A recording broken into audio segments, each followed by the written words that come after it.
আসসালামু আলাইকুম রহমতুল্লাহি বারাকাতুহু। আপনারা দেখতে পাচ্ছেন এটা আমাদের মসজিদের পাশে মক্তব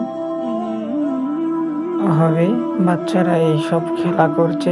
মাগরিবের পরে ইফতার হয়ে গিয়েছে, নামাজ হয়ে গিয়েছে, সুন্নাত হচ্ছে মসজিদের ভেতরে। আপনারা দেখতে পাচ্ছেন নামাজ আদায় করছে, মাগরিবের সুন্নাত এখনো পড়ছে।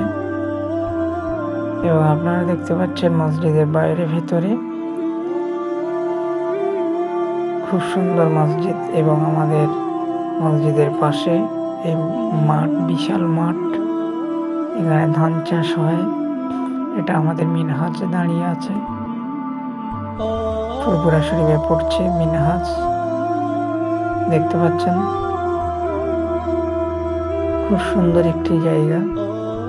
দড়ি কৌতরা দক্ষিণ।